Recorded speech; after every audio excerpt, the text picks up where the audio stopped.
일본이 칼을 빼들었습니다. 반도체 소재 수출을 틀어막자 온 나라가 들끓었습니다. 그런데 아무도 몰랐습니다. 반도체 뒤에 또 다른 전쟁터가 있었다는 사실을. 매일 아침 얼굴에 바르는 선크림, 그 안에 들어가는 눈에 보이지도 않는 하얀 가루 하나를 두고 일본이 50년간 2조 원짜리 시장을 쥐고 흔들고 있었습니다. 그리고 바로 그 순간 아무도 주목하지 않던 군산의 작은 공장 굴뚝에서 연기가 피어오르기 시작했습니다. 그 충격적인 전말을 지금 공개합니다.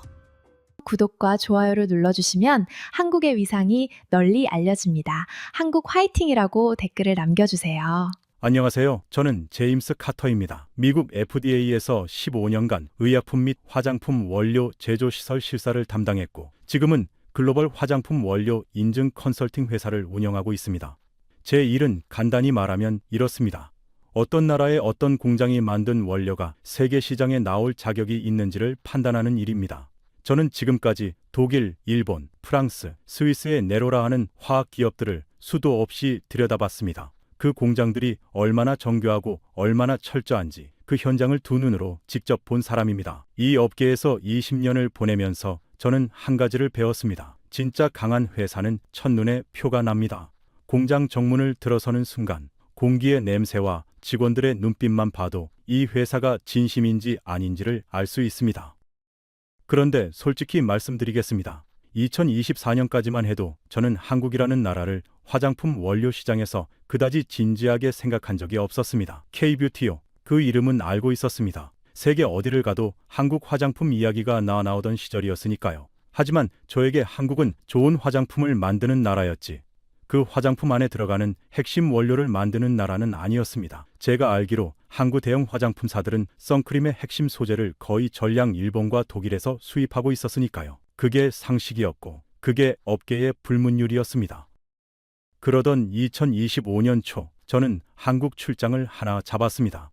의뢰는 단순했습니다. 전북 군산에 있는 태경 SBC라는 회사의 제조시설을 실사하고 글로벌 시장 진출 가능성을 평가해달라는 요청이었습니다. 처음 그 의뢰서를 받았을 때 솔직히 저는 별 기대가 없었습니다. 군산이라는 도시 이름조차 생소했고 태경 SBC라는 회사는 제 데이터베이스에 거의 올라온 적이 없는 이름이었습니다. 그냥 현지 중소기업 하나를 들여다보는 평범한 출장이라고 생각했습니다. 비행기에서 내려 군산으로 향하는 고속도로를 달리면서 저는 창밖을 멍하니 바라봤습니다. 평평하게 펼쳐진 들판, 드문드문 보이는 공장 굴뚝들, 어딘가 쓸쓸한 풍경이었습니다. 나중에 알게 됐지만 이 도시는 불과 몇 년 전까지만 해도 GM 자동차 공장이 문을 닫으면서 엄청난 타격을 입었다고 했습니다. 수천 명이 한꺼번에 일자리를 잃었고 산업단지 곳곳에 잡초가 무성하게 자라던 시절이 있었다고요. 차창에 스치는 낡은 공장 건물들, 셔터가 내려진 식당들, 사람 없이 텅 빈 주차장들, 그 풍경들이 이 도시가 겪었을 시간을 조용히 말해주고 있었습니다. 그 이야기를 들으면서 저는 속으로 생각했습니다. 이런 곳에서 글로벌 원료 시장을 뚫을 기업이 나온다고? 조금 회의적이었던 게 사실입니다. 그런데 공장 정문에 도착했을 때부터 뭔가 달랐습니다. 위생복을 갖춰 입은 직원들이 정문 앞에 정렬해서 저를 맞이하는 것부터 시작해 내부로 들어서자마자 보이는 공기 정화 설비, 청결하게 유지된 복도, 유리 너머로 보이는 4,000리터짜리 거대한 반응 탱크들. 저는 오래 이 일을 해온 사람이라 공장에 들어서는 순간 대략 수준을 가늠할 수 있습니다. 그리고 저는 직감했습니다. 이건 그냥 평범한 중소기업 공장이 아니라고요.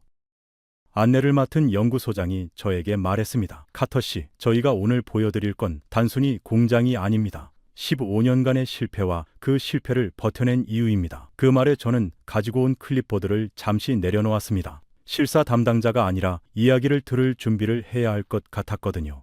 그 이야기는 2019년 여름, 일본이 칼을 빼들던 그 시점으로 거슬러 올라갔습니다.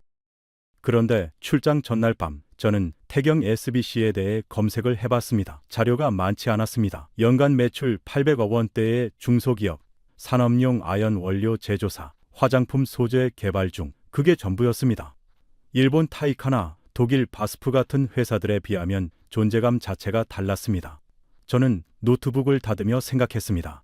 내일 하루면 끝날 출장이겠구나. 그런데 그 생각이 얼마나 틀렸는지는 공장 정문을 들어서는 순간부터 알게 됐습니다. 공장이라는 건 숫자로 설명되지 않는 무언가가 있습니다. 그 무언가를 저는 그날 처음으로 군산에서 느꼈습니다.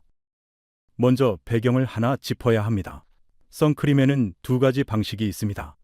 화학적으로 자외선을 흡수해서 열로 분해하는 유기 자외선 차단제, 그리고 광물 입자를 피부 위에 얇게 깔아 자외선을 거울처럼 튕겨내는 무기 자외선 차단제입니다.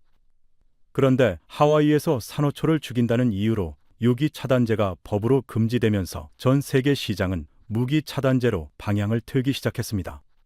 문제는 이 무기 차단제의 핵심 원료, 즉 미국 FDA가 공식 인정한 소재가 전 세계에 단 두 가지밖에 없다는 겁니다. 산화아연과 이산화티타늄.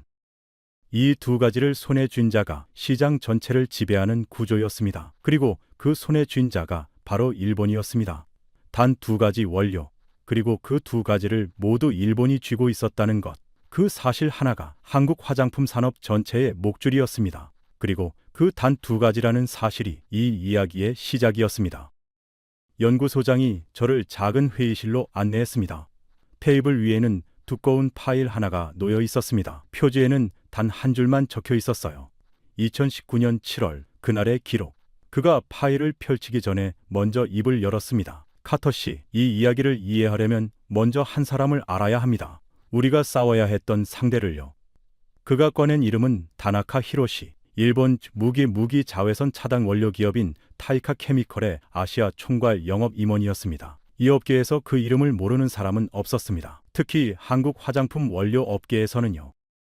다나카는 이 업계에서 30년을 버텨온 사람이었습니다.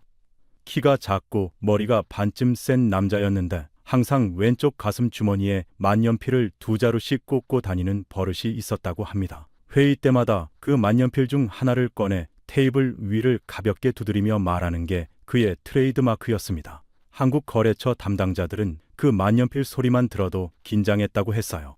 왜냐하면 그 소리는 언제나 불편한 소실 앞에 나왔으니까요. 다나카는 타이카가 한국 시장을 어떻게 바라보는지를 아주 노골적으로 드러내는 사람이었습니다. 한국은 우리의 가장 충성스러운 고객입니다. 앞으로도 그럴 겁니다. 그 말을 그는 거래처 미팅 때마다 빠짐없이 했다고 합니다. 충성스러운 고객. 그 말이 사실은 이런 뜻이었습니다. 너희는 우리 없이는 아무것도 못한다. 다나카의 자신감에는 근거가 있었습니다. 타이카 케미컬이 나노 이산화티타늄 시장에서 점유율 1위를 유지한 지 이미 수십 년이 지난 시점이었습니다. 독일의 바스푸프와 함께 전 세계 무기 자외 차단 원료 시장을 사실상 양분하고 있었죠. 그리고 그 시장의 크기가 2조 원 부르는 값이었습니다. 1kg에 6만 원짜리 원료를 팔면서도 수요 항상 공급을 넘어섰습니다. 대체제가 없었으니까요. 한국의 아모레 퍼시픽이든 LG 생활건강이든 한국 콜마든 선크림 라인을 유지하려면 무조건 다나카의 회사에 손을 벌려야 했습니다. 가격 협상은 꿈도 못 꿨습니다. 납기를 맞춰달라고 부탁하는 것조차 눈치를 봐야 하는 구조였습니다. 그 구조가 수십 년째 단 한 번도 흔들린 적이 없었습니다. 그런데 2019년 7월 일본 정부가 반도체 소재 수출 규제를 발표했을 때 다나카는 어떤 반응이었을까요? 연구소장이 파일을 넘기며 말했습니다. 그 사람은 오히려 기회라고 봤습니다. 한국이 흔들리면 더 낮은 가격에 더 많은 물량을 요구할 수 없게 된다. 협상력이 완전히 일본 쪽으로 넘어온다. 실제로 2019년 하반기 타이카 측은 한국 거래처들의 납품 일정을 슬슬 늦추기 시작했습니다. 노골적인 공급 축소는 아니었지만 리드 타임이 길어졌고 최소 주문 수량이 올라갔습니다. 아모레 퍼시픽의 구매 담당 팀장이 다나카에게 직접 전화를 걸어 납기를 앞당겨달라고 요청했을 때 돌아온 답이 이랬습니다. 지금 전 세계 수요가 급증하고 있어서요. 우선순위 조정이 필요합니다. 그 말의 진짜 의미를 모르는 사람은 없었습니다. 수요가 급증한 게 아니라 한국의 순위가 내려간 겁니다. 한국 화장품 대기업들의 구매팀 회의실에 비상이 걸린 건 그 즈음이었습니다. 재고를 확인했습니다. 길어야 2달치였습니다. 원료 공급이 이 상태로 계속되면 선크림 생산 라인 자체를 멈춰야 했습니다. 당시 국내 자외선 차단제 관련 시장 규모만 수천억 원. 그 생산이 멈춘다는 건 단순한 손해가 아니었습니다. 수출 계약 위반, 브랜드 신뢰도 타격, 글로벌 바이어와의 관계까지 무너지는 연쇄 붕괴였습니다. 그리고 그 모든 사태의 원인이 고작 하얀 가루 하나였습니다. 눈에 보이지도 않는 나노 입자 하나가 대한민국 뷰티 산업 전체의 발목을 잡고 있었던 겁니다. 그 무렵 태경 SBC의 영업팀장 박준혁은 전국의 화장품 연구소를 발로 뛰며 샘플을 들고 돌아다니고 있었습니다. 태경이 자체 개발한 산화하연 원료 브랜드명 지니카를 들고 대기업 구매 담당자들의 문을 두드렸습니다. 문은 좀처럼 열리지 않았습니다. 국산이요? 검증이 됐나요? 돌아오는 말은 늘 비슷했습니다. 수십 년간 써온 일본산 원료를 굳이 바꿀 이유가 없다는 거였습니다. 만에 하나 품질 문제라도 터지면 누가 책임지냐는 거였죠. 박준혁은 그 말을 들을 때마다 이를 악물었다고 합니다. 우리가 만든 원료가 일본산보다 투명도가 더 높다는 데이터가 손에 있었습니다. 가격도 더 쌌습니다. 그런데 아무도 보려 하지 않았습니다. 저는 연구소장에게 물었습니다. 다나카가 공급을 조이기 시작했을 때 한국 화장품 업계의 반응이 어땠냐고요. 그가 잠시 생각하더니 말했습니다. 처음엔 아무도 심각하게 받아들이지 않았습니다. 설마 진짜로 끊겠냐고요. 워낙 오래된 거래 관계였으니까요. 그런데 납기가 한 번, 두 번 밀리면서 분위기가 달라졌습니다. 구매팀 회의에서 처음으로 대체 공급사라는 단어가 나왔고 그 단어가 나온 순간부터 모든 게 빠르게 달라지기 시작했습니다.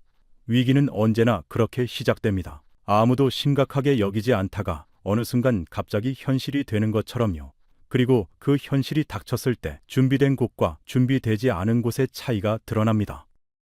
다나카의 만년필이 테이블을 두드리는 소리가 서울 회의실까지 들리는 것만 같은 상황이었습니다. 한국은 우리 고객이다. 항상 그랬고 앞으로도 그럴 것이다. 그 공식이 흔들릴 이유는 어디에도 없어 보였습니다. 연구소장이 파일을 덮으며 저를 바라봤습니다. 카터 씨, 그런데 그 사람이 한 가지를 계산에 넣지 않은 게 있었습니다. 그가 잠시 말을 멈췄습니다. 창밖으로 군산 공장의 굴뚝이 보였습니다. 목을 너무 세게 조르면 사람은 살기 위해 다른 길을 찾는다는 것을요. 저는 그 말을 들으며 클립보드에 뭔가를 적으려다 손을 멈췄습니다. 다나카가 만년필을 두드리며 한국을 내려다보던 그 시간 동안 이 군산의 공장에서는 도대체 무슨 일이 벌어지고 있었던 걸까요? 그 이야기가 이제부터 시작이었습니다. 다나카의 만년필이 두드리던 테이블 너머에서 누군가는 이미 다른 판을 짜고 있었습니다. 연구소장이 저를 공장 안쪽으로 안내했습니다. 복도를 걸으며 그가 먼저 질문을 던졌습니다. 카터 씨, 선크림 원료 시장에서 가장 넘기 어려운 벽이 뭔지 아십니까? 저는 잠시 생각했습니다. FDA 인증, 원료 순도, 생산 안정성. 머릿속에 여러 답이 떠올랐습니다. 그런데 그가 먼저 답했습니다. 가격입니다. 기술이 아닙니다. 저는 고개를 갸웃했습니다. 기술이 아니라 가격이라고요. 그가 멈춰서서 저를 바라봤습니다. 좋은 원료를 만드는 건 어렵습니다. 하지만 좋은 원료를 일본보다 싸게 만드는 건 그보다 10배는 더 어렵습니다. 그게 이 싸움의 본질이었습니다. 저는 그 말을 메모했습니다. 이 사람은 단순히 화학 공정을 이야기하는 게 아니었습니다. 시장 구조 전체를 이야기하고 있었습니다. 기술이 있어도 가격을 못 맞추면 시장에 발조차 들여놓을 수 없는 구조. 이것이 일본이 50년간 독점을 유지할 수 있었던 진짜 이유였습니다. 숫자부터 보겠습니다. 나노 이산화 티타늄 1kg을 만드는데 기존 방식으로는 30만 원이 들었습니다. 그런데 일본 타이카는 같은 원료를 1kg에 6만 원에 팔고 있었습니다. 5배입니다. 이 숫자가 얼마나 절망적인지 감이 오십니까? 기술을 개발해서 제품을 만들어도 원가가 6만 원의 5배라면 시장에서 팔 수가 없습니다. 아무리 품질이 좋아도 아무리 투명도가 높아도 구매 담당자 입장에서는 5배 비싼 원료를 선택할 이유가 없는 겁니다. 이게 태경 SBC가 처음 마주한 현실이었습니다. 기술의 문제가 아니라 경제학의 문제였습니다. 그리고 이 경제학의 벽 앞에서 수많은 도전이 사라졌습니다. 도전하기도 전에 계산기를 두드려보고 포기하는 겁니다. 30만 원짜리를 6만 원으로 만들어야 한다. 누가 봐도 불가능한 싸움이었습니다. 맞습니다. 처음엔 저도 그게 전부인 줄 알았습니다. 연구소장이 말했습니다. 그런데 2019년 이후로 계산이 완전히 달라졌습니다. 그가 회의실 화이트보드에 숫자 2개를 적었습니다. 6만 원, 그리고 무한대. 6만 원은 일본산 원료 가격이었고 무한대는 공급이 막혔을 때의 비용이었습니다. 아무리 싼 원료라도 살 수 없으면 그 가격은 의미가 없습니다. 타이카가 납품 일정을 늦추기 시작하자 한국 화장품 대기업들이 느낀 건 가격 문제가 아니었습니다. 생존의 문제였습니다. 화이트보드에 그 숫자 2개가 이 싸움의 전부를 설명하고 있었습니다. 저는 그 두 숫자를 바라보며 생각했습니다. 게임의 규칙이 바뀐 겁니다. 가격 경쟁이 아니라 공급 주권의 싸움으로요. 저는 그 시점에 어떤 일이 벌어졌는지 구체적으로 물었습니다. 연구소장이 파일에서 당시 내부 보고서 한 장을 꺼냈습니다. 2019년 9월 국내 A사 구매팀 긴급회의로 이라고 적혀 있었습니다. 내용은 이랬습니다. 현재 이산화 티타늄 재고 자양 53일치, 타이카 측 추가 납품 예상 시점 미정, 대체 공급사 탐색 중 53일, 2달도 채 안 되는 재고였습니다. 그 2달이 지나면 선크림 생산 라인이 멈춥니다. 생산이 멈추면 계약된 수출 물량을 못 채웁니다. 위약금이 터집니다. 브랜드 신뢰가 무너집니다. 53이라는 숫자가 매일 하나씩 줄어들고 있었습니다. 52일, 52일, 50일. 회의실 안의 공기는 그 숫자만큼 무거워졌습니다. 하얀 가루 하나 때문에 수천억 원짜리 브랜드가 멈춰서는 상황이었습니다. 바로 그때 박준혁의 전화가 울렸습니다. 그동안 문전박대를 당하던 태경 SBC 영업팀장의 번호였습니다. 구매팀장은 전화를 받자마자 물었습니다. 지금 샘플 얼마나 있어요? 박준혁은 순간 귀를 의심했다고 합니다. 몇 달 전만 해도 샘플을 들고 찾아갔을 때 로비에서 돌려보내던 회사였으니까요. 그는 바로 답했습니다. 내일 아침까지 보내드릴 수 있습니다. 그렇게 탐구석에 처박혀 있던 태경 SBC의 샘플 박스가 황급히 꺼내졌습니다. 박준혁은 그날 밤 군산에서 서울까지 직접 차를 몰고 샘플을 전달했습니다. 새벽 2시였습니다. 고속도로 불빛이 그의 차창을 스쳐 지나갔습니다. 몇 달 동안 문전박대 당하면서도 포기하지 않고 만들어둔 샘플이 드디어 제 자리를 찾아가는 밤이었습니다. 결과가 나왔을 때 구매팀 담당자는 말문이 막혔다고 했습니다. 일본산보다 투명도가 높았습니다. 연구소장이 그 결과지를 제게 보여줬습니다. 자외선 차단 지수 SPF 기준 태경 원료 적용 제품이 일본산 대비 동등 이상의 수치를 기록했고 백탁 현상을 나타내는 투명도 수치에서는 오히려 앞섰습니다. 가격은 더 쌌습니다. 품질은 더 좋았습니다. 맞습니다. 그런데 여기서 중요한 게 하나 더 있었습니다. 그건 단순히 대체제를 찾은 게 아니었습니다. 한국 화장품 기업들이 처음으로 일본 없이도 선크림을 만들 수 있다는 가능성을 확인한 순간이었습니다. 수십 년 동안 한 번도 의심해 본 적 없는 구조가 처음으로 흔들린 겁니다. 다나카의 만년필이 멈추는 소리가 들리는 것 같았습니다. 저는 그 순간을 생각했습니다. 박준혁이 새벽에 혼자 고속도로를 달리면서 무슨 생각을 했을까요? 몇 달 동안 문전박대를 당하면서도 포기하지 않고 만들어둔 샘플이 드디어 제 자리를 찾아가는 그 밤에요. 연구소장이 말했습니다. 나중에 박 팀장한테 그날 어땠냐고 물었더니 이러더라고요. 고속도로에서 울었다고요. 기쁜 건지 억울한 건지 모르겠는데 그냥 눈물이 났다고요. 저는 그 말을 듣고 잠시 말이 없었습니다. 샘플 하나를 들고 전국을 발로 뛴 사람의 그 밤이 그렇게 끝났습니다. 그 눈물의 의미를 저는 한참 뒤에야 이해했습니다. 연구소장이 창밖을 바라보며 말했습니다. 카터 씨, 아이러니하지 않습니까? 다나카가 공급을 조이지 않았다면 그 샘플 박스는 아마 지금도 탐구석 어딘가에 있었을 겁니다. 저는 그 말을 받아 적었습니다. 일본이 한국을 무릎 꿇리려고 꺼낸 칼이 오히려 한국 기업들의 손을 움직이게 만들었습니다.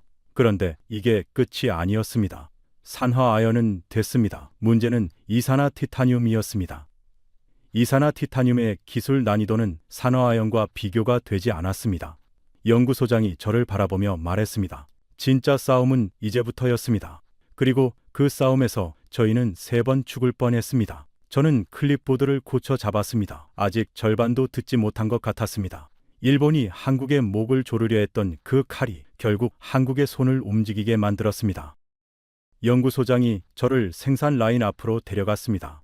유리 너머로 4,000리터짜리 반응 탱크 8기가 나란히 서 있었습니다. 은빛 탱크 표면에 형광등 불빛이 반사되면서 묘하게 위압적인 느낌이 났습니다. 그가 말했습니다. 저 탱크들을 채우는데 15년이 걸렸습니다. 저는 그 말에 무게를 가늠하며 탱크를 바라봤습니다. 15년. 한 기업의 절반 이상을 이 싸움에 쏟아부은 겁니다.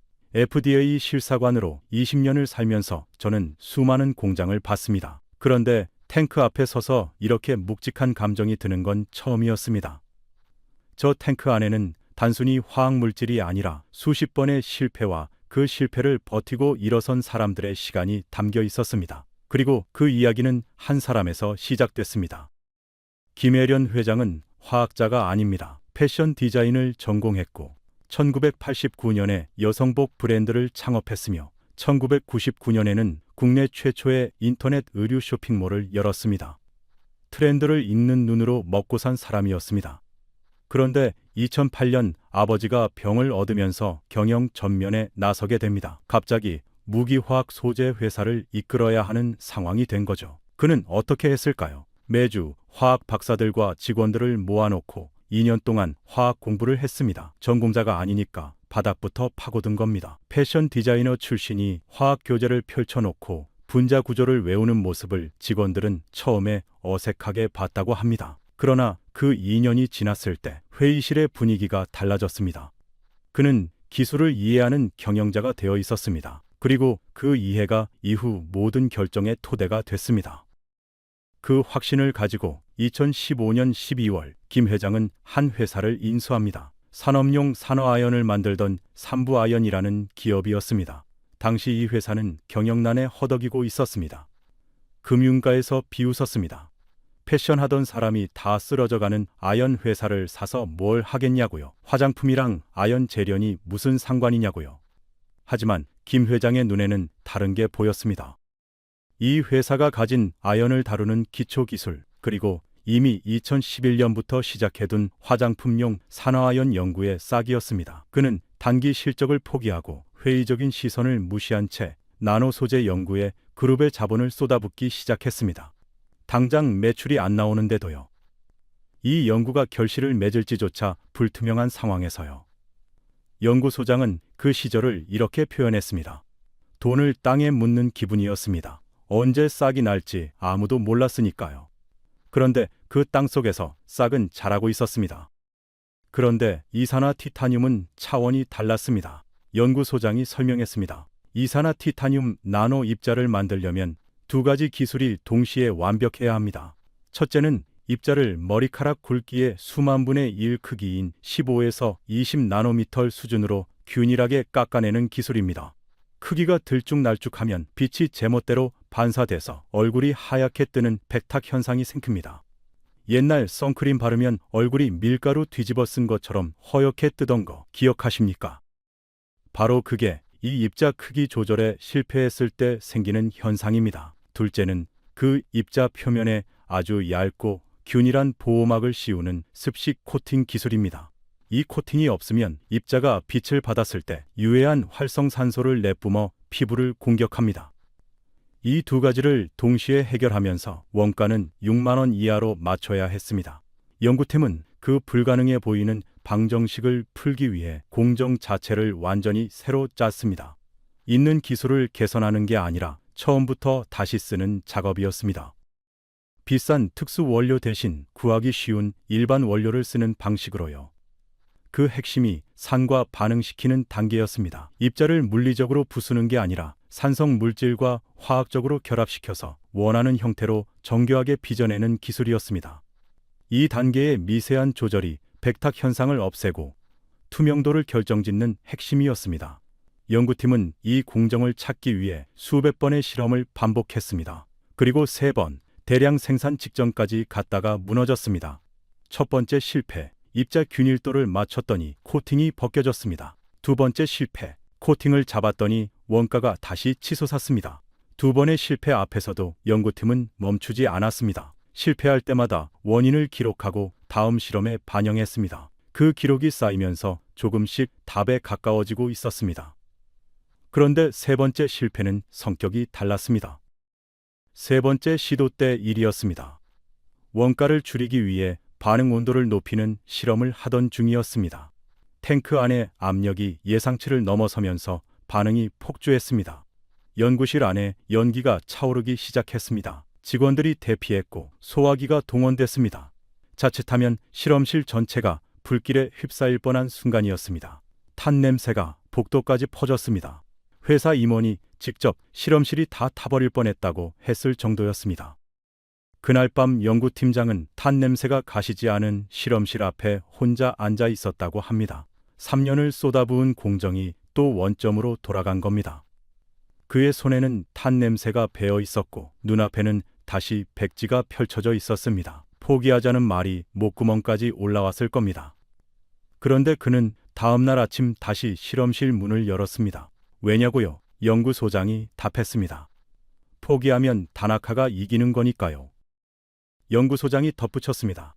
그 네 번째 시도 때 한 가지가 달랐습니다. 중국 원료 회사를 직접 찾아간 거였어요. 전에는 샘플만 받아서 썼는데 이번엔 공장을 직접 들어갔습니다. 원료가 어떤 환경에서 만들어지는지, 함량이 왜 들쭉날쭉한지 그걸 눈으로 확인하러 간 거죠.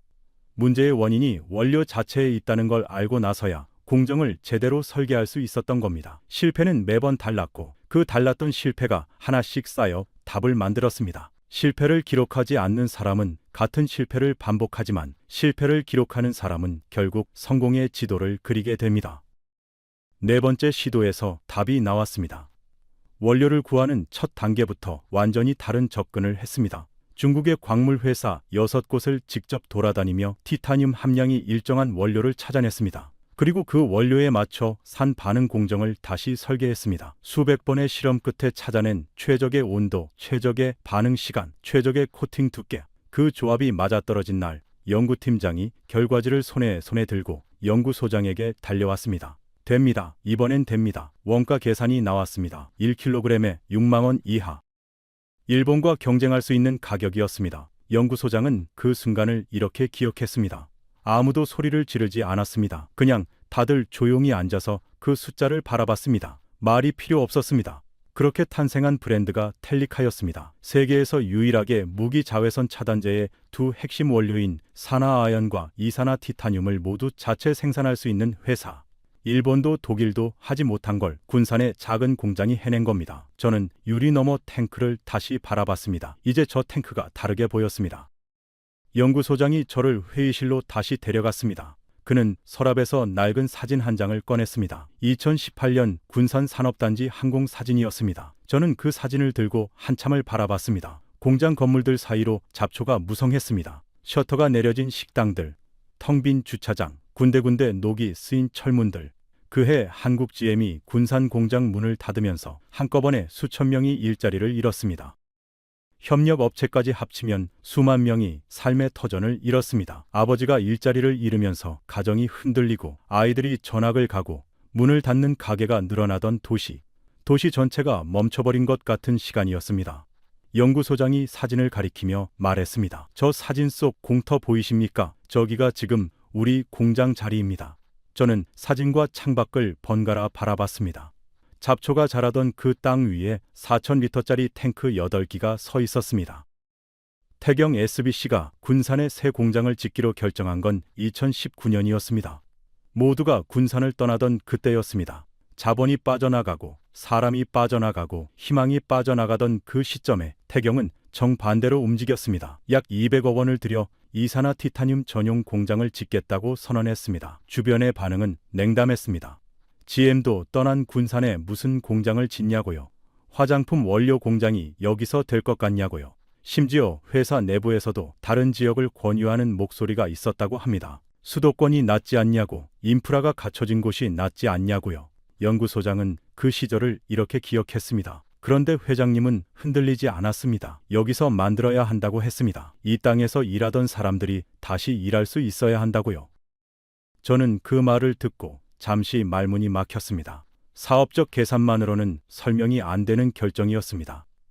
200억을 군산에 쏟아붓는 게 가장 합리적인 선택이었냐고 묻는다면 아마 대부분의 경영 컨설턴트는 고개를 저었을 겁니다. 그런데 그 결정이 없었다면 오늘 이 공장도 없었습니다. 연구소장이 말을 이었습니다. 그때 우리 공건설 현장에 취업한 사람들 중에 전 GM 협력업체 직원들이 꽤 됐습니다. 나중에 공장이 완공되고 나서 그분들 중 몇 명이 정직원으로 남았어요. 처음 공장에 출근하던 날 한 분이 저한테 그러더라고요. 군산에서 다시 일할 수 있을 거라 생각 못했다고요. 아내한테 미안했는데 이제 좀 면목이 선다고요. 그 말이 끝나자 회의실이 잠깐 조용해졌습니다. 저는 클립보드를 내려놓았습니다. 저는 창밖을 바라봤습니다. 늦은 오후 햇살이 탱크 표면에 비스듬히 내려앉고 있었습니다. 문득 이런 생각이 들었습니다. 일본이 한국의 목을 조르려 했던 그 칼이 예상치 못한 곳을 건드렸습니다. 화장품 대기업들의 구매 관행만 바꾼 게 아니라 사람들이 떠나가던 한 도시에 공장 하나를 세우게 만들었습니다. 타나카가 그 계산을 했을 리 없습니다. 자신이 공급을 늦추는 게 군산공단의 빈 땅에 새 굴뚝을 세우는 결과로 이어질 거라고는요. 그리고 그 굴뚝에서 나오는 연기가 일자리를 잃었던 사람들의 아침을 다시 시작하게 만들 거라고는요. 연구소장이 제 생각을 읽은 듯 말했습니다. 저는 가끔 이런 생각을 합니다. 일본이 우리를 흔들려 했던 그 힘이 오히려 우리를 더 단단하게 만들었다고요. 그리고 잠시 후 덧붙였습니다. 물론 그 말은 절대 일본한테는 안 합니다. 회의실에 처음으로 웃음이 번졌습니다. 그런데 이 이야기에는 제가 미처 몰랐던 층이 하나 더 있었습니다. 연구소장이 서랍에서 다른 자료를 꺼냈습니다. 연구원들의 실험 일지였습니다. 손으로 쓴 글씨가 빼곡하게 적혀 있었습니다. 날짜, 실험 조건, 결과, 그리고 메모. 저는 그 일지를 펼쳐 들었습니다. 2017년 3월 14일, 오늘 세 번째 배치 실패, 코팅 두께 불균일, 원인 분석 중. 2018년 7월 22일, 압력 과부하로 반응 중단, 설비 점검 필요. 몇 장을 더 넘겼습니다. 실패의 기록들이 계속됐습니다. 읽을수록 이 공장이 얼마나 많은 실패를 쌓아올린 위에 서 있는지가 느껴졌습니다. 그런데 한 장을 더 넘기자 다른 필체로 쓰인 메모가 눈에 들어왔습니다. 작은 글씨로 이렇게 적혀 있었습니다. 오늘도 안 됐다. 그래도 내일은 된다. 저는 그 문장 앞에서 손을 멈췄습니다. 오늘도 안 됐다. 그래도 내일은 된다. 이 짧은 두 문장이 이 공장 전체를 설명하고 있었습니다. 실험이 실패한 날 밤 누군가 저 문장을 일지에 적었습니다. 소리 지르지도 않고 포기하지도 않고 그냥 내일을 적었습니다. 저는 연구소장에게 물었습니다. 이거 누가 쓴 겁니까? 그가 잠시 웃었습니다. 막내 연구원이었습니다. 그때 입사한 지 1년도 안 됐을 때였어요. 지금은 이 공장 코팅 공장 책임자입니다. 저는 그 말을 들으며 일지를 천천히 덮었습니다. 이 공장은 설비로 만들어진 게 아니었습니다. 저 문장 같은 사람들이 만든 겁니다. 오늘도 안 됐지만 내일은 된다고 믿은 사람들이요. 그리고 그 믿음이 15년 동안 꺼지지 않았습니다. 저는 그 사진을 받아서 가방에 넣었습니다. 연구소장이 눈치를 채고 물었습니다. 가져가실 겁니까? 저는 고개를 끄덕였습니다. 이 사진이 이 이야기를 가장 잘 설명해 주는 것 같아서요. 잡초가 무성하던 공터와 지금의 공장, 두 장의 사진이 필요하지 않았습니다. 한 장이면 충분했습니다. 왜냐하면 그 한 장 안에 이미 두 개의 시간이 담겨 있었으니까요. GM이 떠난 그날과 굴뚝에서 연기가 피어오르는 오늘이요. 그 사이의 시간이 얼마나 무거웠는지는 그 공장에서 일하는 사람들의 눈빛을 보면 알 수 있었습니다.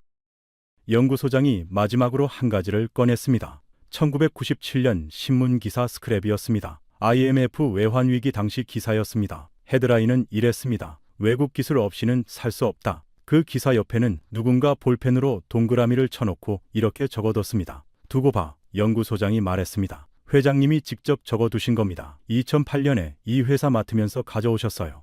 저는 그 두 글자를 바라봤습니다. 두고 봐. IMF 때 기술 이전을 거부당하고 외국 기업의 원료를 구걸하다시피 했던 그 시절의 분노가 저 두 글자 안에 담겨 있었습니다.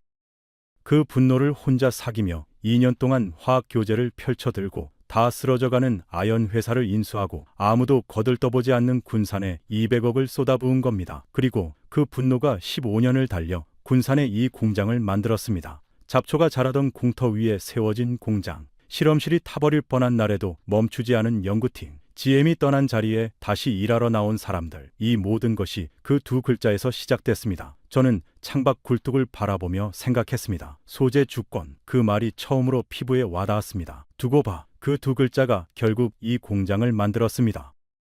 연구소장이 자리에서 일어나 화이트보드 앞으로 걸어갔습니다. 그가 보드에 숫자 하나를 크게 썼습니다.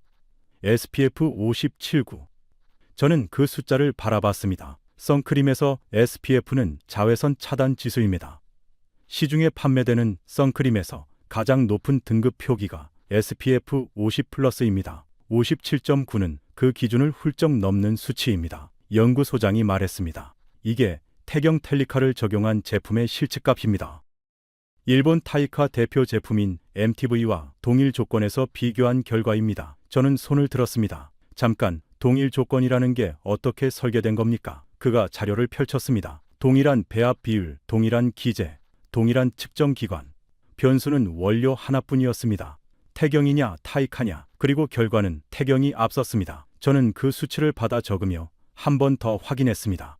수치가 맞았습니다. 수십 년 동안 세계 시장을 장악해온 일본 제품보다 한국 원료를 쓴 쪽이 앞섰습니다. 숫자가 하나 더 나왔습니다. PA 지수 16.3. 이건 자외선 A 차단 지수입니다. 피부 노화와 색소 침착을 일으키는 자외선 A를 얼마나 막아내느냐를 수치화한 겁니다. 시중 제품의 최고 등급인 PA4+가 요구하는 수치를 태경 원료가 넘어섰습니다. 그런데 연구소장이 강조한 건 이 두 숫자가 아니었습니다. 카터 씨, 더 중요한 숫자가 있습니다. 그가 다른 자료를 펼쳤습니다. 굴절률 측정 데이터였습니다. 빛이 입자를 통과할 때 얼마나 균일하게 퍼지는지를 나타내는 수치입니다. 이 수치가 균일할수록 피부에 발랐을 때 더 투명하게 보입니다. 태경의 텔리카가 타이카 MTV보다 이 수치에서 앞섰습니다. 더 투명하다는 뜻이었습니다. 더 자연스럽다는 뜻이었습니다. 30만 원짜리 공정에서 시작해 6만 원 이하로 끌어내린 원료가 일본 제품보다 투명하게 발린다는 것. 저는 그 사실을 한동안 소화하지 못했습니다. 저는 그 수치들을 받아 적으면서 속으로 생각했습니다. 맞습니다. 그런데 품질이 좋은 것과 시장에서 인정받는 것은 다른 문제입니다. 저는 물었습니다. 데이터는 좋습니다. 그런데 이게 실제 시장에서 검증됐습니까? 현장에서 쓰이고 있습니까? 연구소장이 고개를 끄덕였습니다. 그래서 준비한 게 이겁니다. 그가 꺼낸 건 거래처 목록이었습니다. 아모레 퍼시픽, LG 생활건강, 한국콜마, 코스맥스. 국내 화장품 제조사 상위권이 줄줄이 적혀 있었습니다. 이들이 현재 태경 SBC의 원료를 실제 제품에 적용하고 있었습니다. 수출용 선크림에도요. 불과 몇 년 전만 해도 샘플조차 받아주지 않던 회사들이었습니다. 일본산 없이 만든 선크림이 지금 이 순간도 전 세계로 팔려나가고 있었습니다. 다나카가 공급을 조이던 그 시절이 무색해지는 장면이었습니다. 저는 잠시 멈춰 그 목록을 다시 한번 훑었습니다. 쟁쟁한 이름들이었습니다. 그때 저는 다나카라면 이 순간 뭐라고 했을지 생각해봤습니다. 아마 이렇게 말했을 겁니다. 국내 시장은 어쩔 수 없이 넘어갔다 쳐도 글로벌 시장은 다르다고요. FDA 기준을 통과하지 못하면 미국 시장엔 못 들어온다고요. 반세기 동안 쌓아온 우리의 인증벽은 그렇게 쉽게 무너지지 않는다고요. 연구소장이 마치 기다리고 있었다는 듯 파일 하나를 더 꺼냈습니다. 표지에 FDA 로고가 박혀 있었습니다. 2025년 2월 FDA 실사단이 이 공장에 왔습니다. 저는 눈썹이 올라가는 걸 느꼈습니다. FDA 실사는 제가 15년을 몸담았던 바로 그 과정이었습니다. 얼마나 까다로운지 누구보다 잘 알고 있었습니다. 그리고 그 과정을 통과하지 못한 수많은 공장을 제 손으로 직접 탈랄라시킨 사람이기도 했습니다. 심장이 조금 빠르게 뛰었습니다. FDA GMP 실사는 일반 위생 검사와 차원이 다릅니다. 원료 투입부터 최종 포장까지 모든 공정이 문서화돼 있어야 하고 교차 오염을 막는 설비 기준을 충족해야 하며 작업자 위생 관리부터 이상 발생 시 대응 매뉴얼까지 전부 현장에서 검증받습니다. 저는 실사 과정에서 기준 미달로 탈락하는 공장을 수도 없이 봤습니다. 대형 제약사들도 떨어지는 기준입니다. 작은 서류 하나가 빠져 있어도 탈락입니다. 설비가 아무리 좋아도 기록이 없으면 탈락입니다. 그 기준을 처음 도전하는 한국 중소기업이 통과할 거라고 저는 솔직히 기대하지 않았습니다. 그런데 연구소장이 다음 페이지를 펼쳤습니다. 최종 판정 결과란에 적힌 문장이 눈에 들어왔습니다. 모든 기준 적합, 지적사항 없음. 저는 그 문장을 2번 읽었습니다. 지적사항 없음, 무결점이었습니다. 제가 15년 동안 이 일을 하면서 지적사항 없음이라는 결과를 본 게 몇 번이나 됐는지 손가락으로 셀 수 있었습니다. 2025년 4월 최종 합격 통보가 왔습니다. 연구소장이 말했습니다. 그리고 같은 해 3월에는 중국 국가약품감독관리국의 신원료로 정식 등록을 마쳤습니다. 저는 잠시 말이 없었습니다. 미국과 중국, 세계에서 가장 크고 가장 까다로운 두 시장에서 동시에 공급 자격을 확보한 겁니다. 일본 타이카가 수십 년에 걸쳐 구축한 그 인증의 벽을 군산의 이 공장이 넘은 겁니다. 저는 창밖을 바라봤습니다. 공장 굴뚝에서 하얀 수증기가 조용히 피어오르고 있었습니다. 연구소장이 말했습니다. 카터 씨, 이제 우리는 누구의 허락도 받지 않아도 됩니다. 그 말이 회의실 안에 잠시 떠 있었습니다. 저는 고개를 끄덕였습니다. 다나카의 만년필이 테이블을 두드리는 소리는 이제 이 공장까지 들리지 않았습니다. 그 소리는 이미 멈춰 있었습니다. 저는 연구소장에게 마지막으로 물었습니다. 다나카가 이 소식을 알고 있을까요? 그가 잠시 웃었습니다. 모를 수가 없겠죠. 자기 거래처들이 하나씩 태경 원료로 바꾸고 있으니까요. 그리고 잠시 후 덧붙였습니다. 아마 지금쯤 만년필을 내려놨을 겁니다. 저는 그 말을 들으며 고개를 끄덕였습니다. 테이블을 두드리던 그 소리가 멈췄을 것입니다.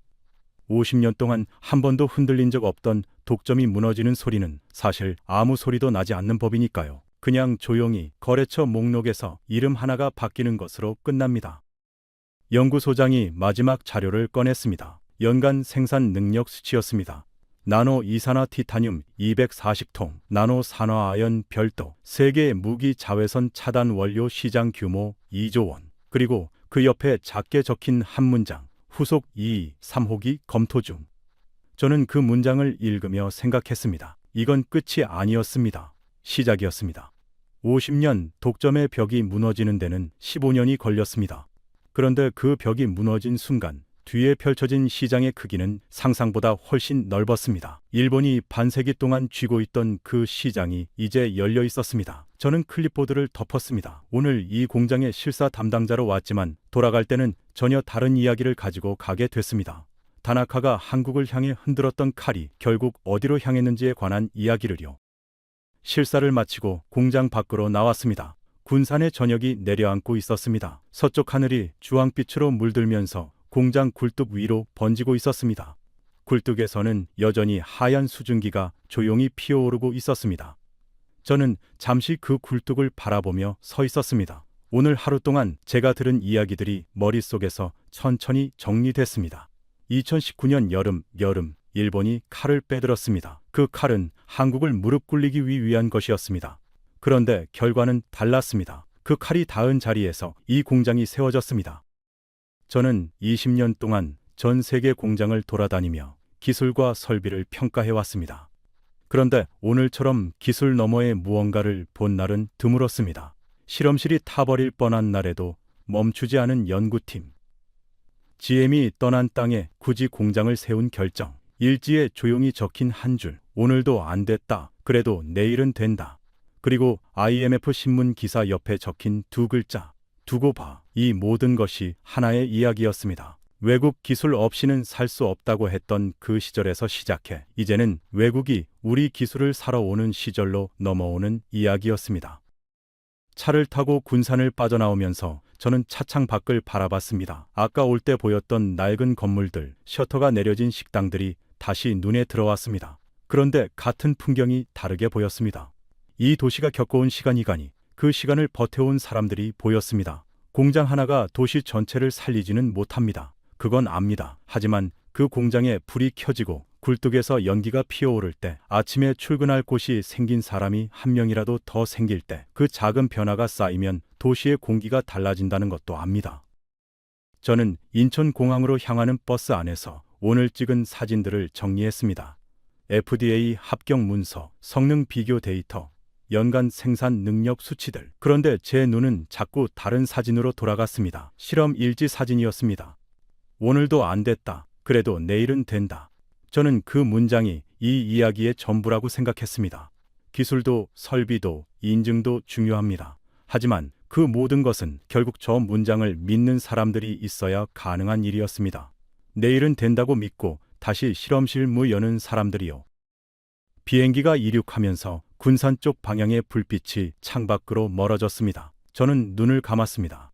머릿속에 다나카의 만년필 소리가 잠깐 떠올랐다가 사라졌습니다. 그 소리가 이제는 아무런 힘이 없었습니다. 일본이 50년 동안 쥐고 흔들던 그 시장에 군산의 작은 공장이 들어섰습니다. 부르는 게 값이던 원료를 이제 한국이 만들었습니다. 그리고 그 원료가 미국 FDA의 검을 무불점으로 통과했습니다. 이걸 뭐라고 불러야 할까요? 저는 이 말이 가장 정확하다고 생각했습니다. 소재 주권, 눈에 보이지도 않는 하얀 가루 하나를 스스로 만들 수 있게 됐다는 것. 그것이 한 나라의 산업이 조금 더 자유로워지는 방식이었습니다. 그리고 저는 한 가지를 더 생각했습니다. 이 이야기가 선크림 원료 하나로 끝나는 이야기가 아니라는 걸요. 반도체 소재, 배터리 소재, 그리고 이제 화장품 원료. 한국은 조용히 하나씩 소재 주권을 되찾고 있었습니다.